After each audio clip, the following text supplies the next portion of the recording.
Log Talk Radio. This thing right here.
Log Talk Radio.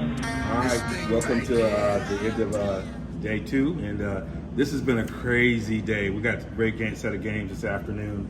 We came through the morning. I didn't know what was going to happen. We had one of the announcers go down, and we had one person announcing the game, and we had the implosion happen with Louisville, and then we had the afternoon games, and it was incredible to watch. We had Creighton against Arkansas. That was the battle royale. It's what I think Spence and Crawford might look like. It was a battle through and through. We had stars showing up and taking over all throughout the game. But the shining star for me in that game that I just loved was Ryan Nembhard. When you think about him and his brother Andrew is in the pros, he's 6'5". His brother's 6'5" in the pros, played at I believe Gonzaga, and then he's 6'2". And he did everything. He brought his do-it-yourself kit to the game. He was going at it, but he had the dunk coming down the middle that got his team going. And they had to squeak it by to get past Arkansas. But that was, to me, I think, it's the candidate for the game of the year. How did you like that game? I know we both were just enjoying it. Oh yeah, it was crazy loud. In fact, the announcer said it was the best game in the 21 years he's been doing the Maui Invitational. It was actually the loudest of all games today. It was pretty incredible. Yeah, when you think about Baylor, was it Shearman, number 55, he went 7 for 10 from the field, 3 for 5 from three-point lane.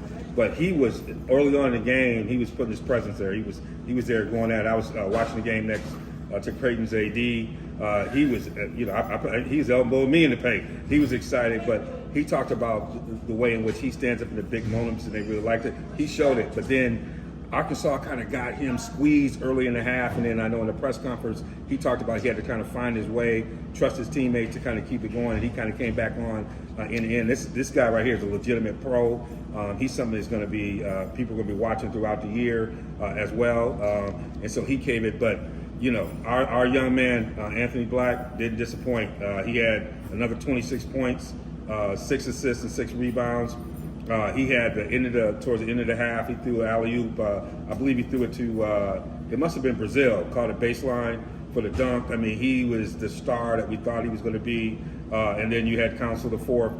He came through with another 24 points. But I think the difference was the three-point shooting. When you look at where Creighton trying to defend, them a little bit in doing their thing defensively, but then offensively they hit those three-point shots. Arkansas couldn't keep pace with them on the three-point shots. But they also had another big man in Ryan Kokobrenner, who had 21 points, So they had the Twin Towers in there doing some damage. Yeah, and that's the thing about it. He eats up a lot of space. He eats up a lot of space, occupies you a lot. He's very active around the rim. It's going to be interesting to see how he matches up when in the championship game, because I think that's going to be size on size when we talk about who they're going to probably meet in the championship game. But yeah, he is sneaky because they use him to create a lot of action in the game and opens up for the shooters, because you got to pay attention to him. He's a big guy standing around the rim. You have to pay attention to him, or he'll eat you up all night. Well, if you don't pay attention to him, there's also Baylor. Yes. And then if you try and stop those two, you got the little guy in, what's his name? Ryan. Yeah, Ryan was doing his thing. And then, one of the things that I like about Creighton is they just compete. They don't, people might, you can't really categorize them as a mid-major. They've never been that. They're kind of in that Gonzaga kind of thing. They've always played up size. They've always played competitive. But this lineup right here is going to be pretty lethal. And then, we had the evening one. And then we had the evening one. So we had that. It was kind of like we had that meal, and then we had to have another meal. And the crowd was crazy in there too. We had the evening. We had Arizona against San Diego. Aztec fans were in the house. The Wildcat, the Cats were in the house, and they were going at it. And it was pretty tight, early in the second half. But early on, the Cats pulled away. I was like, oh, this could be one of them 100-point games. But then, I call him Trammell, I call him Mr. Trammell, little guy who takes over. He took over towards the end of the half. He hit the almost like the buzzer beater. I put a tweet out. He came down the stretch in the first half like he was Mr. Big Shot, Chauncey Billups, and he brought him back in. They actually took the lead early in the second half, around the 17-minute mark or somewhere around that 2-point lead, and they start battling back the way you expect the Aztecs to battle back. But then, those Wildcats started taking off a little bit. And, Courtney Rainey, who's coming back from injury, was just cooking. He was cooking like chef, whatever you want to call it. He was cooking and knocking shots down, and he started pulling away a little bit and making things happen. And then Krisa was doing his thing, being really savvy, getting nice timely shots as well. And then they also had the bigs. They also had those bigs occupying space as well, and kind of pulled away late. But that was a battle through about 3/4 of the game. Yeah, I gave San Diego State a lot of credit. They hung in there. One point they were down 11, 12 points, but they kept battling to the point where they were only down 3 to 4 points at the half. Then they took a 2-point lead. The only thing was they just couldn't sustain. Arizona was too big and too efficient. Omar Balo was just a force. Baby Shaq, I swear. Yeah, and Matt Bradley, who had a pretty good game in the game before, he shot 1 for 8 in this game. You could tell he was frustrated. Was trying to get on his game, find a shot. They really needed him to perform. They needed that offense coming from him as well, and so they couldn't get a lot from there. Lamont Butler was 2 for 8 on that. I saw him struggle even at halftime. I was yelling to him. He was sitting in the corner. I was like, he wasn't using his legs. And that's the thing about this tournament, is that you can tell when the kids' legs are going, especially when those teams that play that hard, like San Diego State. It's going to take a toll on your legs. You can tell the jump shots were falling short, and they weren't really compensated for that. Whereas Arizona was that's like a track team. You got to stay with them. They're getting up and down the floor. It was a battle. The one thing I will say about San Diego State is we sat here and gone through a lot of press conferences. Nobody's better than Brian Dutcher in a press conference. Win, lose, or draw. Trammell, I'm calling Mr. Trammell because little big guy, great in there. We saw some other coaches this afternoon who weren't as good in the press conference, and I appreciate that. That's a team that plays hard, San Diego State, but they also do it the right way. They come in, they show the energy. Their energy doesn't change whether they win, lose, or draw, and you can tell that comes from the coach. Oh, definitely. You got to give San Diego State some credit. They did lose, but Arizona usually averages 104 points per game, and San Diego State held them down to 87. I mean, almost, but they held them. Yeah, it was a pretty good game. It was a pretty good job. Through the early part of the second half, there was like in the 40s and the 50s. So I was laughing at it. As soon as I said to you, I don't think I'll make 100, and then they went on that run. Hitting threes after threes after You looked at me three. like, oh, you should have said that. You jinxed him a little bit, but that's how it went out. But now we got the championship game set. We got Creighton, we got Arizona.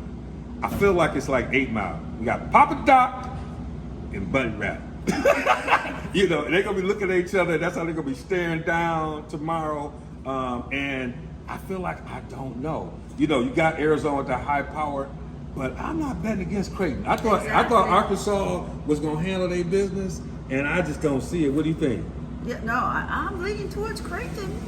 Leaning towards Creighton. Yeah, and Can't make a clean call though, because you know, but I think I'm leaning towards Creighton. I'm not gonna call it, but it's not. It's gonna be a battle. But it's a lean. It's a short lean. I don't know if I'm gonna commit to that yet. I might have to sleep on this one and wake up tomorrow and make a decision. But hey, y'all go get ready for day 3. This is like the Hunger Games. We got announcers going down. We got games with one announcer. I've never seen that in ESPN's history. You know, we're trying to make it through. We got coaches. You can tell they're going. The players' legs are going, but they're gonna show up tomorrow because nobody wants to go home with all losses. Somebody wants to go home with the championship. They're gonna battle on day 3, and that's what makes this Maui Invitational one of the best tournaments, if not the best tournament around. Until next time, we'll see you on the other side. We want to thank our sponsors, Aston Mahana at the Hanapali, and I do that for my producer, as well as Bowman Medical Group. We love y'all. Y'all are day 1 sponsors. Y'all been with us. And all of y'all who've been following us, we appreciate you. Log Talk Radio. This thing right here is for my peoples in the streets.